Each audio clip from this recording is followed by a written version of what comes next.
Today, I'm bringing you a book that doesn't sugarcoat life's realities. It's raw, honest, and refreshingly different from your typical self-help book. Welcome to the summary of The Subtle Art of Not Giving a Effin' by Mark Manson. In a world where we are constantly told to chase happiness, always be positive, and strive for success, this book tells us the opposite. Stop caring about everything. Not in the sense of indifference, but in the sense of focusing on what truly matters and letting go of the rest. Through hard-hitting truths and humor, Manson guides us to understand that failure, pain, and struggles are inevitable. And that's okay. What matters is choosing your battles wisely and learning to care only about the things that align with your values. So, if you're tired of trying to meet unrealistic expectations or constantly chasing things that don't bring real happiness, this book will show you a new way of thinking. Let's dive into The Subtle Art of Not Giving a F and uncover the lessons that will help you live a more meaningful life by caring less about the noise and more about what really counts. Chapter 1. Don't Try. Charles Bukowski was an alcoholic, a big-time gambler, and a man who seemed to have lost at life. Someone whose advice few would ever seek. That's why we begin with his story. Bukowski always wanted to be a writer, but his work was constantly rejected by newspapers and magazines, labeled as low quality and unworthy. Depressed by this, he turned to alcohol and became a heavy drinker. After wasting nearly 30 years of his life on booze and gambling, an unexpected opportunity came his way. A small publishing house took an interest in his work. Bukowski grabbed this rare chance and signed the contract immediately. He went on to write his first book, and from then on, there was no looking back. Over the years, he wrote 6 more books, many poems, and sold over 2 million copies of his works. This was a massive success for him, but despite his achievements, Bukowski's gravestone read, "Don't try." Bukowski's success wasn't about perseverance after failure. What stood out was that he accepted himself even at his worst. Success didn't change him. He didn't suddenly become a better or more refined person, and his goodness had nothing to do with his achievements. We all face moments in life when things go from bad to worse. For example, you may have trouble controlling your anger. The more you try to suppress it, the angrier you become. How ironic is that? You get angry about being angry. You try to find ways to control it but fail, and soon, you start hating yourself for this uncontrollable rage. When you're sad about being lonely, your mind fills with sad thoughts, leading to overthinking, which makes you feel even worse. This, my friend, is what we call the feedback loop from hell. Think back to your grandparents' time. Back then, if someone saw someone better off, they might have felt sad for a moment, but quickly got back to their work, accepting that's just life. But now, even a 5-second dip in mood can make you feel like everyone else's life is better than yours. You start feeling ashamed, like you've lost everything. And this shame creates an endless loop. That's why you need to stop worrying about these things. If you're feeling down, it's okay. It happens to everyone. Break free from this shame loop and say to the things bothering you, "I don't give a fuck." Thinking that everything should always go well for you is the most harmful mindset. According to philosopher Alan Watts, accepting negative experiences is itself a positive experience. It sounds strange, but it's true. The more you chase happiness, the more miserable you'll be. In other words, don't even try. Have you ever noticed how things come to you easily when you stop caring so much, instead of chasing them desperately? Like when you go to the gym, you endure a lot of pain during your workout, but that pain rewards you with strong muscles. In exchange for a little pain, you get a fit, beautiful body and improved health. Similarly, when you fail at something, that failure fuels you to try again with more energy. The more you try to avoid pain, the more painful it becomes. Instead of trying to block pain or failure, just stop caring about them. Then you'll see that nothing can stop you. But not caring doesn't mean sitting still, doing nothing, or becoming completely numb to life like a stone. Only the dead feel nothing. We're not asking you to be that way. Not caring means staying calm, no matter the situation, even if your way of thinking is different from others. Be different. Be yourself. But don't become indifferent like a lifeless object. You don't want to be someone who is unaffected by anything, a coward or a fool. You don't need to be emotionless. Just be carefree enough to avoid unnecessary stress. Sometimes, though, you do need to care about certain things. So the question arises, what should you really care about? The author shares a story about his mother. One day, his mother's friend swindled her out of a large amount of money. Now, if the author truly didn't care, he wouldn't have bothered at all. But he did care about his mother's situation and assured her they would get legal help and teach the person a lesson. He acted because he didn't give a fuckings about the scammer. Chapter 2. Happiness is a problem. This story takes us back 2,500 years to Nepal, where a king deeply loved his son and had grand dreams for him. The king wanted to give his son everything in life, ensuring he never lacked anything. To keep his son happy, the king built a grand palace surrounded by high walls, isolating him from the outside world. He wanted to shield his son from every pain and difficulty. Despite all the luxuries within the palace, the prince wasn't happy. He grew tired of this sheltered life and longed to see the outside world. One day, the prince seized an opportunity and left the palace. As he wandered through his kingdom, he witnessed pain for the first time when he saw people suffering from hunger and disease. The sight of these poor, struggling people plunged him into deep sadness. He became angry with his father for keeping him ignorant of this harsh reality. The prince decided to renounce his royal life and live as a beggar.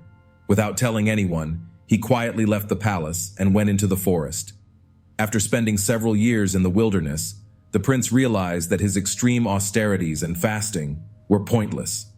He learned that just because something is painful doesn't mean it's good for you. Life itself is full of suffering. A rich man suffers because of his wealth, and a poor man suffers due to the lack of it. The truth is, happiness has no fixed measure. Achieving something doesn't guarantee lifelong happiness. We endure pain because it inspires us, sparking change within us, and change is essential for life. Our struggles give us the strength to survive. Pain teaches us to pay attention when we become careless. So, happiness and comfort aren't always the best options. Sometimes pain is necessary. Even psychological pain serves a purpose, guiding us to make better decisions in the future. Happiness can't be found without fighting through hardships. In other words, problems are the key to happiness. When you solve your problems, happiness naturally follows. So instead of avoiding difficulties, face them. That's the key to true joy. The key to happiness is not to run from problems, but to solve them. Emotions are often overrated. But what exactly are emotions? Emotions are simply signals from our brain, telling us something is wrong and needs fixing. To put it simply, negative emotions push us to take action, while positive emotions are our brain's way of rewarding us for doing the right thing.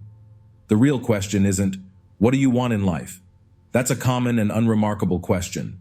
Instead, the question should be, what kind of pain are you willing to endure? Most people never ask themselves this, but you should. Choose your struggles wisely. Many people want rewards without any struggle, but that's not how life works. In fact, nothing could be worse than getting everything without earning it. So, choose your hardships, because life will give you pain regardless, and the pain you don't choose will hurt much more. Chapter 3. You are not special. There was a man named Jimmy who always had some business idea or the other brewing in his mind. His life was going smoothly. He was living off his parents' money. Whatever he spent on his business ideas, he'd spend an equal amount at bars. None of his ideas ever succeeded, but the way he talked and the confidence he had in himself were impressive. His charisma could turn you into his fan, even if you knew his real story. This was in the 1960s, when the idea that we're all unique and special first started gaining traction. Back then, everyone believed they were extraordinary. But after a few years, people realized that wasn't really true. Not everyone is meant to excel at everything. Failure is a necessary part of growth, and we all must go through it. Believing you're special for no reason is like creating another Jimmy. The problem with self-esteem is that it measures how positive you can feel about yourself. But it should actually be about how well you understand your negative side, how aware you are of your flaws. If you believe you're 100% perfect without facing any hardships, how will you tackle the challenges in your life? You'll only be dreaming of success that doesn't actually exist. If all you do is think about how to make life better without taking any real action, nothing will happen. Sometimes we face problems in life that seem unsolvable, and that's when we start to feel different, either in a good way or a bad way. We think we're either the best or the worst. Many people swing between these two extremes, struggling to balance feelings of superiority and inferiority. But the truth is, no problem is truly unique to just you. Your personal problem isn't really personal. There are plenty of others in the world going through similar situations. While this realization might not solve your problems, it will show you that you're not so different from everyone else. Today, it's become common to see speakers banned or books removed from school curriculums because they offend someone's feelings. This is a form of selfishness, a self-entitlement issue. Not everyone is born to do something extraordinary. The phrase we often hear from influencers, "We all have something special within us," isn't entirely accurate. Think about it. If we're all unique, then that makes us all the same, right? So where's the uniqueness in that? It's better to accept ourselves as we are. There's no shame in being ordinary. This doesn't mean we can't succeed because we're average. In fact, people become great precisely because they feel the need to improve themselves. They became great because they recognized they weren't great yet. It's this mindset that allowed them to achieve greatness. Think about that for a moment. Chapter 4. The Value of Suffering. In 1944, Japan suffered heavy losses in the war. 2 months after these losses, a Japanese officer named Onoda stayed behind on an island captured by the Americans. He kept fighting, unaware that Japan had already surrendered. For years, Onoda survived on the island, shooting at local farmers, believing he was still at war. The Japanese government spent 30 years trying to find him, but he evaded capture the entire time. Then, one day, a cheerful man named Suzuki decided to go find him, and within just 4 days, he succeeded. When people later asked Onoda why he stayed on that island for 30 years, he said he had been ordered never to surrender, so he never did. It's astonishing to think about how someone could waste such a huge part of their life on something so pointless, like Lieutenant Onoda, who spent 30 years eating bugs and sleeping in filth, fighting a war that didn't even exist. Understanding yourself is much like peeling an onion. It has many layers, and as each layer comes off, tears fall from your eyes. The first layer is understanding your emotions. The second layer is figuring out the cause of those emotions. Once you understand them, it becomes easier to control them. And once you know your emotions, you can choose them consciously. You can set your goals based on these feelings. But if you choose the wrong goals, none of those feelings or emotions will matter.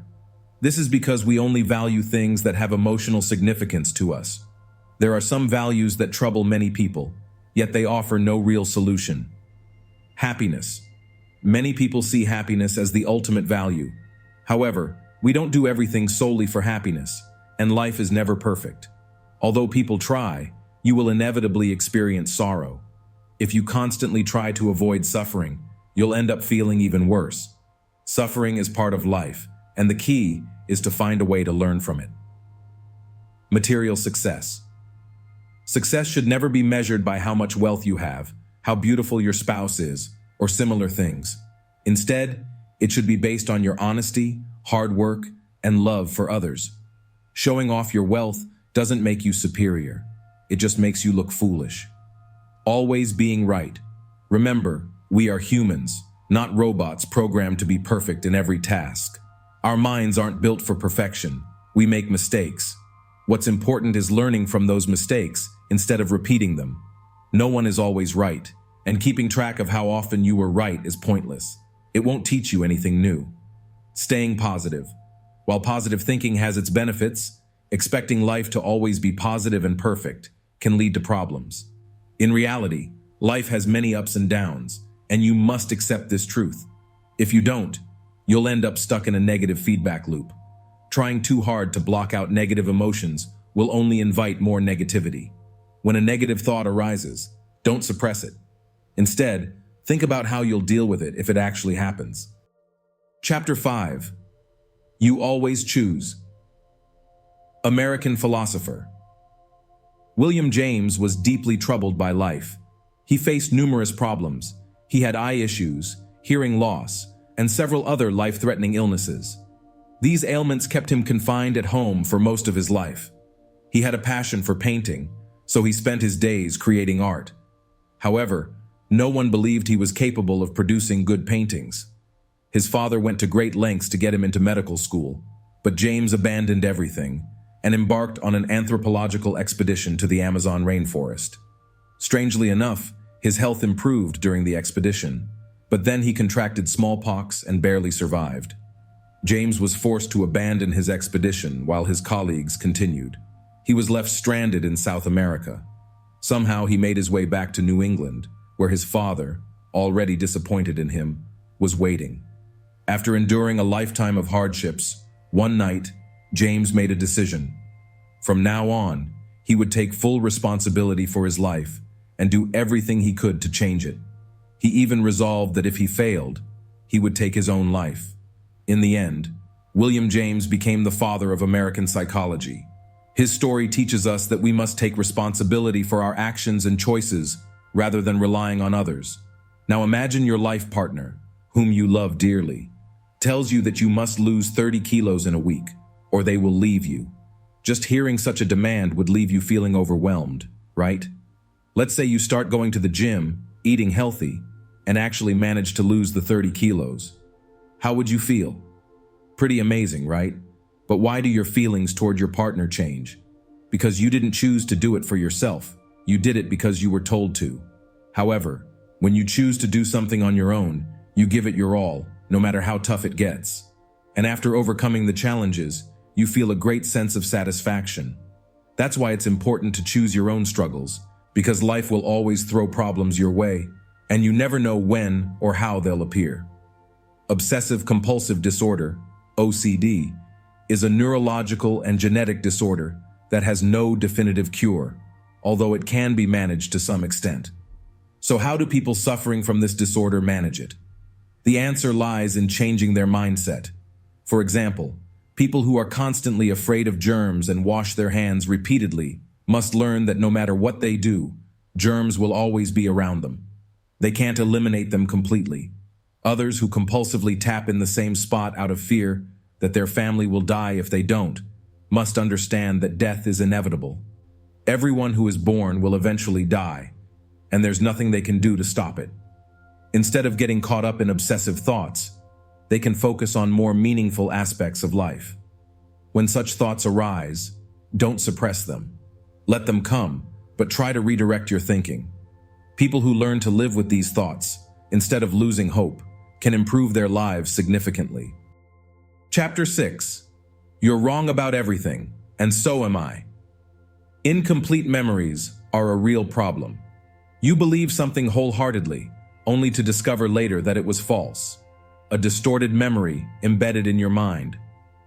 Take the case of Meredith Moran, an author and journalist who once accused her father of raping her when she was a child.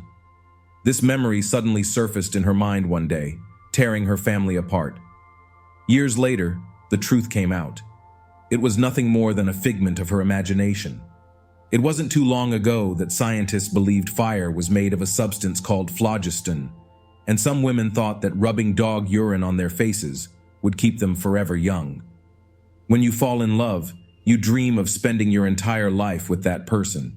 Then, when you break up, your belief in love fades. But despite that, you eventually fall in love again and start thinking about spending your life with someone else. The reality is, we're all wrong about things at some point, and there's no shame in admitting it. It happens to everyone. We think one thing, but the reality often turns out to be something else. In a way, this is how we learn and grow. Strong convictions have always been enemies of growth. To learn something new, we must accept our imperfections. If we believe we're perfect, we won't be open to learning anything new, and will remain stuck in our own limited mindset. For example, science never deals in absolutes. There's always room for possibilities. Even when something is believed to be certain, there's always room for debate. When you experience something for the first time, you can't always be sure whether it's a positive or negative experience. What you think is the worst moment of your life could actually turn out to be the most positive experience for you in the long run. Sure, it might have felt terrible at the time, but your emotions change over time, and you can't rely on them completely. Certainty and perfection take the fun out of life. What you believe to be the right course of action may not actually be right at all. Certainty is a dangerous thing. Think about a situation where one of your coworkers gets a promotion when you were certain it would be yours. In such a case, your strong belief misled you and made you feel bad. That same belief may have also been the source of your insecurity. Chapter 7. Failure is the way forward. The author of this book considers himself quite lucky. Do you know why? When he graduated, the Great Recession was in full swing. His roommate disappeared, leaving him with 3 months' worth of unpaid rent. Dealing with all this was challenging for him, but he managed to keep himself from drowning in debt. He feels fortunate because, despite these failures, he learned how the world works. He had already hit rock bottom, and once you're there, there's nowhere to go but up. From that point, anything that happened to him was an improvement. There's a famous story about the great painter Picasso. One day, an elderly Picasso was sitting at a cafe, sipping his coffee and doodling on a napkin. After finishing his little sketch, he was about to throw it away when a woman sitting nearby asked if she could buy it. Picasso agreed and asked for $20,000. The woman was shocked at such a high price for a small napkin sketch. She refused, saying it only took him 2 minutes to draw. To this, Picasso replied that it had taken him 60 years to learn how to draw like that, not just 2 minutes. The point is, Picasso must have failed countless times before reaching that level of mastery. He kept trying, never giving up, because success doesn't come overnight. Children don't stop trying to walk no matter how many times they fall. Why? Because they don't yet understand the concept of failure. Many of us fear failure, but the truth is, without stumbling or failing, you cannot succeed. Choose your goals in a way that you have control over them. Don't base them on things like earning money or making others happy. If you don't have control over your goals, they will end up controlling you. Life is another name for pain. It teaches you how to become better, no matter how frightening it may seem. Let pain enter your life, for it will make you stronger. If you want to achieve something, but aren't fully motivated to go after it, start by imagining that you're going to fail. Accept that feeling of failure first. As for motivation, it's nothing but an illusion, a loop with no real end. To truly get motivated, you must act first. Only then will you feel genuinely motivated to achieve something. This is what the author calls the do something principle. Chapter 8. The importance of saying no. We all love the story of Romeo and Juliet, but what if we told you it's not as great a love story as people make it out to be? Did you know that Romeo and Juliet's families despised each other, yet the two fell in love anyway? They decided to get married, and when their families found out, they did everything they could to stop the wedding. So, Juliet took a potion that made her sleep for 2 days. Romeo didn't know this. He thought she had committed suicide, so he took poison and died. 2 days later, when Juliet woke up and learned of Romeo's death, she took her own life as well. What a tragic and pointless story, right? There's nothing ideal about it. These two people needlessly ruined their lives. Some scholars believe that Shakespeare wrote this story to show that falling in love isn't always a smart decision. The truth is, when two people use love as an escape from life's problems, their relationship isn't built on real strength. Such people are merely using each other to avoid their issues, nothing more. On the other hand, those whose love is genuine understand their struggles and work together to find solutions. They don't run from their problems. They face them head on. Every relationship must be maintained within boundaries. Learn to accept your struggles because they are your responsibility, and only you can solve them. Did you know that learning to say no is incredibly beneficial? It's not necessary to say yes to everything. Sometimes saying no is the right thing to do. You have the right to choose who you like and who you don't. It's up to you to decide whom you want as a friend. You must learn to reject. People who say yes to everything often fail to form solid opinions. Truly committing yourself to a single relationship or a single career is meaningful, and this only happens when you're willing to reject other options. As we've said before, You can only value something when you stop caring about everything else.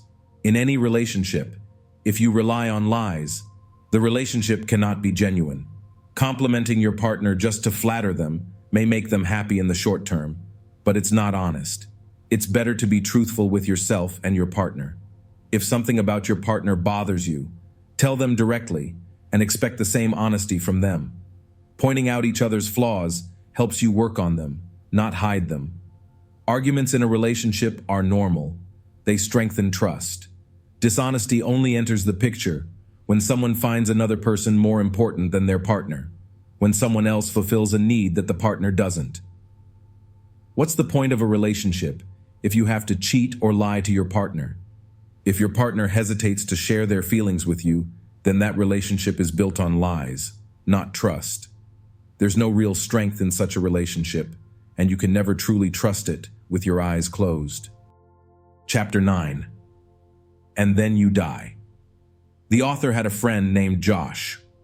One night, while they were at a party, Josh suddenly got the idea to jump from a high platform. The place was so high that no sober person would ever think of jumping from there. However, in a drunken state, Josh thought it was a good idea and jumped.